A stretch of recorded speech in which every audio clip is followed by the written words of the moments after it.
If you saw my stepmom, you'd think she was the sweetest woman alive. Her name is Marissa, and everyone in our small Connecticut town adored her. She ran the PTA, baked cookies for every school fundraiser, and volunteered at the library on weekends. People would always say, "Your dad is so lucky to have found her after everything." And I guess that made sense from the outside. My mom died of breast cancer when I was 11. It shattered our family, especially my dad, who barely got out of bed for months after the funeral. Then one day, 2 years later, he met Marissa at a business conference. Within 6 months, they were married. Just like that. No long engagement, no big family introduction, just a wedding in Vegas and a new woman living in our home. At first, I tried to like her. I really did. I was 13, angry at the world, still grieving my mom, and now there was this perfect woman with flawless hair, a constant smile, and a voice that was always just a little too high-pitched to feel real. She called me sweetheart and honey bun, but never once asked what my favorite food was or how I was doing in school. But whenever my dad was around, it was like she became a whole different person. She laughed at his jokes even when they weren't funny. She'd make his favorite meals, rub his shoulders, talk about how proud she was of me, even if she'd spent the day ignoring me or snapping at me for slouching at the table. I thought maybe I was just being dramatic. That maybe I was still mad about losing mom and didn't want anyone else taking her place. So I kept my mouth shut. I even tried to bond with Marissa. I asked if I could help her cook once, and she just stared at me and said, "Kitchen's not really your place, is it?" Like I was invading her space. She made it clear, I was just a reminder of my dad's old life. And she was building a new one, with or without me. Things got worse after my dad got promoted and started traveling more for work. He'd be gone for 3, 4 nights at a time. And that's when the mask started to slip. When my dad was gone, Marissa didn't bother pretending anymore. The sweet voice disappeared. The warm smiles turned into cold stares. She stopped cooking dinner and told me to figure it out myself. If I left a dish in the sink, she'd yell. If I watched TV too long, she'd pull the plug from the wall. She even took the door off my bedroom once when I talked back by asking if she could stop slamming cabinets after midnight. I told my best friend Emily about it once, but even she didn't believe me. "Are you sure you're not exaggerating?" she asked. I mean, she seems nice. That was the problem. Everyone thought she was nice. It wasn't just the coldness. It was the little things. Like how she'd move my stuff around and then accuse me of losing it. Or how she once accidentally donated my childhood photo albums to Goodwill while organizing the garage. She always had a reason. I didn't know those were important. Or, "You should have labeled your box." But she knew. She always knew. I started keeping a journal. I'd write down every weird thing she did. Every lie, every insult, every moment she made me feel invisible. It helped, at least a little. But I never showed anyone. Who would believe me? One night, after she'd screamed at me for leaving my shoes by the door, shoes I know she moved, I lay in bed thinking, who is this woman really? How did she go from being some stranger at a conference to running our whole household? And why did she hate me so much? It was just a random question at first. But the more I thought about it, the more I started to notice things I hadn't before. Like the way she never mentioned her past. Ever. She said she was from Arizona, but we never met any of her family. No aunts, no cousins, no high school friends popping in on holidays. She didn't even have a Facebook page, just an Instagram with carefully curated photos of brunches and flowers and selfies with my dad, but nothing from before she met him. No history. No real proof she existed before our family. I decided I was going to find out more. Not to expose her or anything. I just needed to know. I needed to understand who this woman was, and why she treated me like I was a threat to her picture-perfect life. My dad was going away for a full week to a tech conference in Chicago. That's when I made my plan. I wasn't going to do anything wild. I just wanted to look. Just check her room when she was out. Maybe find a yearbook or some old letters. Something real. But I had no idea what I was about to uncover. Because what I found changed everything. Marissa always left for her hot yoga class on Thursday evenings. It was the one time I could guarantee at least an hour alone in the house. Dad was already in Chicago, texting us both pictures of some fancy steak dinner, and Marissa had just breezed out the door in her overpriced workout set. Her fake smile stretched wide as she chirped, "Don't wait up, sweetie." As soon as I heard her car pull out of the driveway, I got up from the couch and quietly walked upstairs. My heart was racing the whole time. I felt like I was doing something wrong, even though I kept telling myself I wasn't stealing or breaking anything. I just needed answers. Her bedroom door was always slightly ajar, as if she wanted the world to know she had nothing to hide. But the room itself felt sterile, like a hotel. No clutter, no photos, no worn-out sweaters or childhood mementos. Everything was perfectly curated. Even her perfume bottles looked like they were arranged for an Instagram photo. I started with the obvious. The nightstand drawers. Empty except for a few sleep masks and a bottle of melatonin. Then her dresser. Neatly folded workout clothes, some jewelry, and a bunch of tiny zippered bags labeled with initials I didn't recognize. But it was her closet that caught my attention.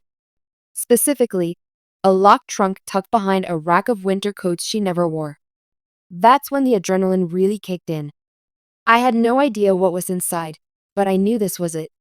This was where she kept her real life. And maybe, just maybe, a piece of the truth I'd been trying to find. I pulled the trunk forward. It was heavier than I expected. No key in sight. But years of watching crime shows with my dad had taught me a few tricks. I ran down to the garage, grabbed a small flathead screwdriver, and came back up with shaking hands. It took me 10 minutes and 2 broken nails, but I finally pried the latch open. The trunk creaked as it opened, and the first thing I saw was an old photo album. My breath caught. I opened the first page, expecting maybe baby pictures, some high school prom shots, maybe her parents. But what I saw was nothing like that. It was a collection of newspaper clippings. Real newspaper clippings, yellowed with age and carefully taped into place like a twisted scrapbook. The first headline read, "Man found dead in desert under suspicious circumstances." There was a black and white photo of a young man. Underneath, scrawled in neat handwriting, were the words, "Danny, 2007. I flipped the page. Another article. Local waitress goes missing days before wedding. Underneath, Trisha, 2009. Page after page. Headlines. Disappearances. A woman who vanished on a hiking trip. A boyfriend who overdosed with no clear history of drug use. A best friend who ran away and was never found. They all had dates. Names. Notes. My hands were trembling as I turned to the last page, which had a photo, an actual printed photo, of Marissa, looking almost the same as she did now, except younger. She was sitting next to a man I didn't recognize. He looked happy. She looked different. Cold. On the back of the photo was scribbled, "Leo." He knew too much. I slammed the album shut and stumbled back. My mind was racing, trying to piece together what the hell I had just found. Was it just some weird obsession? A collection of crime stories? Or was she involved? I didn't want to believe it. It sounded insane. But why would she keep that hidden away? Why so carefully labeled? Why all the names and years? And then I saw the envelope at the bottom of the trunk. Thick and marked. I opened it. Inside were fake IDs. 4 of them. Each with a different name. But the photo? Always her. Different hairstyles. Different ages. But unmistakably her. The name on the most recent ID? Rachel Henderson. From Phoenix, Arizona. But her real name, if any of those were even real, wasn't Marissa. I felt sick. Like the floor had dropped out from under me. Who was this woman living in my house? Who had my dad married? I barely had time to process before I heard the garage door. Marissa was home. I scrambled to shove everything back into the trunk, jamming the photo album and envelope deep inside, slamming the lid shut, and pushing it back behind the coats. I didn't have time to lock it, but I made sure it looked untouched. Then I ran to my room, heart pounding in my throat. I barely got the door shut when I heard her heels click across the hardwood downstairs. She wasn't supposed to be home this early. She never was. I tried to steady my breathing. I told myself maybe it was all nothing. Maybe the IDs were fake for a different reason. Maybe the scrapbook was just a creepy hobby. But deep down, I knew better. That night, I barely slept. Every creak in the house made me jump. Every time I closed my eyes, I saw that photo of her and the man named Leo. I thought about those headlines. The missing women. The unexplained deaths. And I kept wondering the same question over and over again. Was my stepmom a killer? And if she was, what would she do if she found out I knew? The next morning, everything felt different. Marissa was back to her usual cheery self, making fresh pancakes, singing softly along to some old pop song on the radio, acting like she hadn't just come home to find me barely escaping a panic attack upstairs. But I couldn't unsee what I had seen. I sat at the breakfast table, poking at my food while she buzzed around the kitchen like nothing was wrong. "Sleep okay, sweetheart?" she asked, pouring syrup over a pancake and setting it on my plate. I nodded too quickly. "Yeah, fine. You were up late." I froze. She wasn't supposed to know that. "I went to get water." I lied, trying to sound casual. She smiled that same too sweet smile that I had grown to fear more than any glare. Of course. It was subtle, but I saw it. That flash in her eyes. That little twitch at the corner of her mouth that told me she knew something was off. And that I wasn't as invisible as I thought. All day, I couldn't focus. My heart was constantly in my throat. At school, I caught myself zoning out in math, replaying the headlines in my head. The names. The photos. Danny. Trisha. Leo. And those IDs. How many names had she used before becoming Marissa? I didn't know who to talk to. I couldn't tell Emily. She already thought I was imagining things. I couldn't go to the police, not without proof, and definitely not without my dad's support. And he was still out of town for 3 more days. That afternoon, I tried acting normal. I helped bring in the groceries. I offered to set the table. I even told her I liked her new haircut, even though it was the same as always. But I knew she was watching me. Every move I made, every glance I gave her, it felt like I was being tracked, monitored. She knew I was hiding something. And I was terrified she might be hiding something even worse. Later that night, I waited until she was asleep. At least, I hoped she was asleep.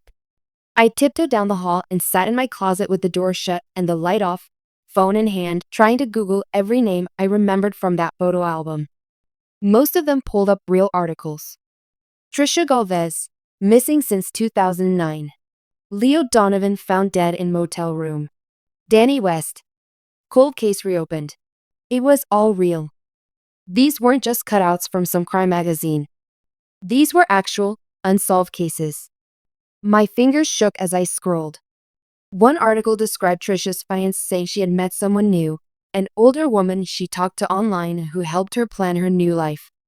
A mentor. The article made it sound like Trisha just ran off. But I had a feeling she didn't. I saved the articles. Screenshotted everything. I didn't know what to do with it yet, but I knew I needed it saved, just in case something happened. And then something did happen. The next morning, the trunk was gone. I went into her closet while she was watering the plants downstairs, and the corner behind the coats was completely empty. Like it had never been there. My stomach dropped. She knew. She knew I had gone through her things. And she moved the evidence. Cleaned up the trail. Just like someone who had done it before. That evening, she made dinner. Chicken Alfredo. My favorite. She never made it unless my dad asked for it.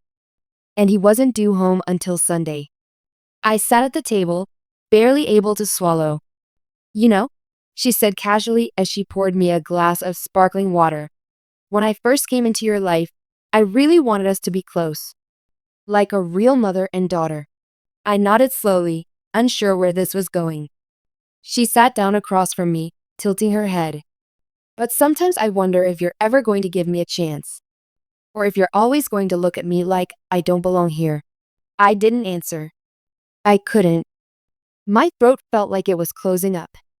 She smiled again. That icy, hollow smile. Families don't work without trust, sweetheart. I felt like I was going to pass out. My palms were slick with sweat under the table. She knew. She wasn't even trying to hide it anymore. That night, I couldn't sleep. I locked my bedroom door and shoved a chair under the knob just to feel safe. I knew it wouldn't stop her if she really wanted in, but it made me feel like I had some control. The next day, I called my dad. I didn't tell him everything. I didn't know how. But I said I felt like something was off. That Marissa had been acting strange. He laughed. Literally laughed. She's been texting me pictures of the two of you. Says you've been getting along better than ever. You sure you're not just being dramatic, kiddo? There it was. The wall I had always run into. No one believed me. Because Marissa had built the perfect mask. The perfect lie. And I was just the moody teen who didn't like her stepmom. I hung up the phone feeling more alone than I'd ever felt. But that night, something happened that changed everything. While she was taking her nightly bath, I slipped into her office. She had recently started locking it during the day, but she forgot tonight. I clicked on her computer. It was password protected, of course. But I remembered something from the envelope in the trunk, the name on one of her old IDs. Rachel Henderson 07. I typed it in. The screen unlocked. What I saw made my blood turn to ice. Hundreds of emails, dozens of online aliases, and a draft folder filled with fake resumes, fake job listings, and apartment applications across different states, Nevada, Oregon, Illinois. She was preparing to disappear. Again. Just like she had before. Only this time, she was taking my dad with her, or leaving him behind. And I had no idea what she planned to do with me. I sat there in her office chair, staring at the screen as the horrifying truth unraveled before me. This woman, this stranger, had entire lives planned out in folders on her desktop. Different names, addresses, employment histories. Even different birthdays. She had mapped out new versions of herself like someone planning vacation itineraries.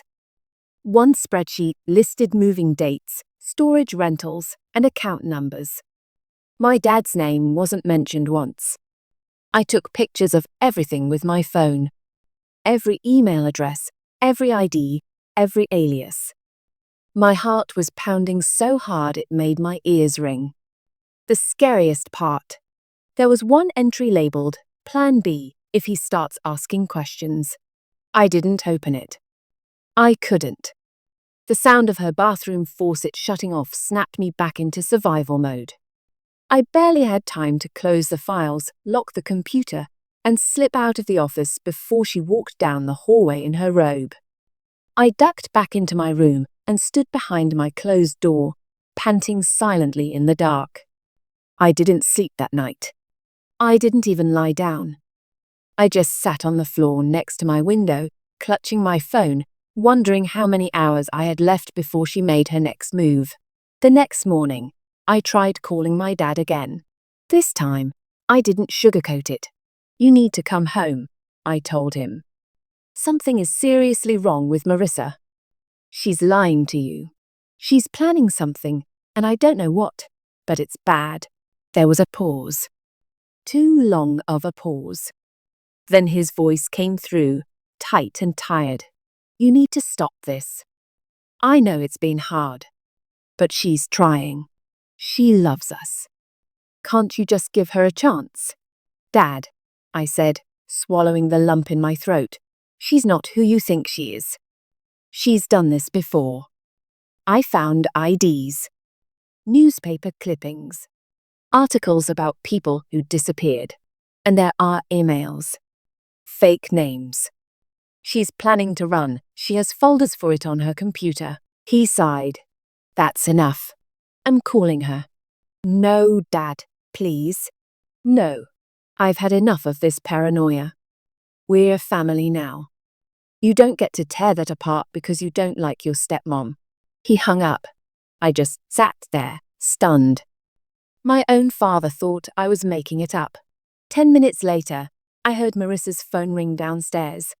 I couldn't hear what she was saying, but I heard her laugh. That fake, sugary, venom-laced laugh.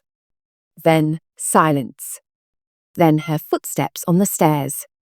I didn't move. I sat perfectly still as she paused outside my door. She didn't knock. She didn't say anything. She just stood there. I could hear her breathing. And then she walked away. That night, I packed a bag. I didn't care where I was going. I just knew I couldn't stay. But I also couldn't leave my dad behind. So I made a plan. A real one. I uploaded everything to a Google Drive folder, photos, screenshots, notes, timelines, even recordings I'd secretly taken of Marissa yelling when my dad was away. I shared it with Emily. She hadn't believed me before, but I was going to give her proof. Then I waited until the next day. When Marissa left to run errands, I grabbed my phone and ran down the street to Emily's house. Her mom let me in. I looked so frantic she didn't even ask questions. I sat in Emily's room and dumped everything on her bed. My phone, the files, the names. Look, I said, trembling. This is what I found. Please tell me I'm not crazy. Emily scrolled through the folder, her eyes widening with every photo. Oh my God, she whispered. These are real news articles. I know. And the IDs. These are her. She's done this before. She gets close to people. Then they disappear. And now she's planning to vanish again. And I think my dad is in danger. Emily didn't say anything for a while. She just stared at me. Okay, she finally said. We're going to the police. We printed everything. Every article, every screenshot. Emily's mum even helped us call the local station. But when we got there, no one took us seriously. They listened politely. They made copies. They promised to look into it, but I could see it in their eyes. The disbelief, the doubt. Just another teenage girl accusing her stepmom of being the villain in some made-up story. We left the station feeling more hopeless than ever. But everything changed the next morning. My dad came home early. I woke up to the sound of the front door slamming. Raised voices. I ran downstairs and saw him standing in the living room, holding a folder of printed files, my files. He looked pale. Shaken. Marissa stood across from him, arms crossed, trying to play it cool. This is ridiculous, she said. She's trying to destroy our marriage. She's lying. I checked your computer, my dad said. I saw the emails. The IDs. Everything. Who are you, Marissa? Her expression didn't change. If anything, it went blank. Then she said something I'll never forget. You should have let me finish the plan. And with that, she turned and walked out the front door. Just like that. No tears. No begging. No anger. Like she had rehearsed it. My dad stood frozen for a second. Then he looked at me. Really looked at me. And for the first time in years, he said the words I'd been dying to hear. I'm sorry. I almost broke down right there. We called the police again. This time, with my dad involved, they took it more seriously. They searched the house. Took the computer. Investigated her aliases. By the time the week was over, they found enough evidence to tie her to at least one missing person case in Arizona. but Marissa, or whatever her real name was gone. Vanish. After she left, everything felt like a dream. Not the good kind, the kind where you wake up with your heart racing and your sheets soaked in sweat. The kind that makes you question your own memory. Did it really happen? Did I actually live with someone capable of that much deception? For years, for days, the house felt hollow. Like it had been scraped clean of every lie, every fake smile, every carefully placed mask she wore for my dad. But the echo of her presence still lingered in every room. In the way the couch cushions stayed unnaturally fluffed. In the untouched bottles of luxury shampoo she left behind. In the hollow space in the closet where the locked trunk used to be. The police eventually released an official statement saying they were pursuing leads in multiple states under various aliases she was known to have used. They confirmed that her real name was Melissa Harper, and she had a sealed juvenile record in Nevada, along with suspected ties to at least 2 identity fraud investigations. They also confirmed that she had used at least 5 different names in the last 15 years and had married twice before, both husbands now mysteriously missing and presumed dead. My dad went silent for a while after hearing that. He sat in his home office for hours every day, looking through photos of their wedding, flipping through credit card statements, trying to figure out what had been real and what had been fabricated. And I understood. He loved her. Or at least, he loved the version of her she let him see. And that version had never existed. The truth. It broke him. But it also finally opened a door between us. One night, about a week after she vanished, he came into my room and sat on the edge of my bed. He looked tired. More than tired, aged, like the last few weeks had added 10 years to his face. He reached for my hand. "You tried to tell me," he said softly, "and I didn't listen. I should have believed you." I looked at him, tears burning behind my eyes. "I didn't know how to make you see it. She made me feel like I was the crazy one. That's what manipulators do," he whispered. "They isolate you. They make you question your reality. And they wear just enough charm to make everyone else love them while they slowly erase you." We sat in silence for a long time. That was the night everything began to shift between us. For the first time since Mom died, he really saw me. Not just as the kid who needed food and shelter, but as someone with thoughts and instincts and truth. Someone who had survived something unimaginable right under his roof. Together, we started therapy. He quit his travel-heavy job and took something local so he could be around more. I deleted the journal where I'd written about Marissa every night because I didn't need to carry her shadow with me anymore. Instead, I started writing something new. A blog. An anonymous one at first, where I talked about what it felt like to live with someone who smiled in public but turned cruel in private. I wrote about the little signs, how manipulators gaslight you, isolate you, make you feel like you're the problem. And the thousands of messages I got from other teens going through similar things. It changed everything. I wasn't alone.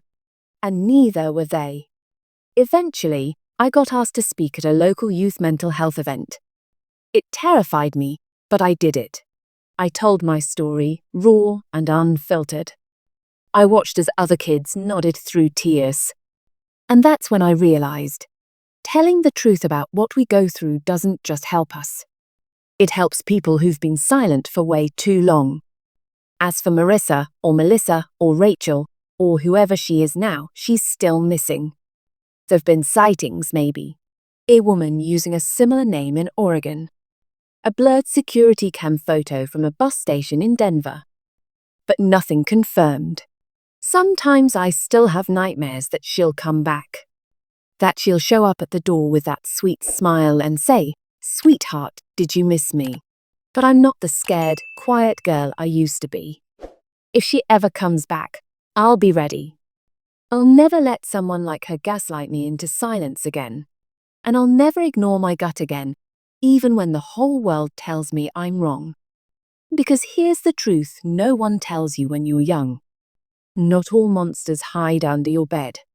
Some cook you breakfast and call you honey bun. But you still get to survive them. You still get to tell your story. And sometimes that story becomes someone else's lifeline.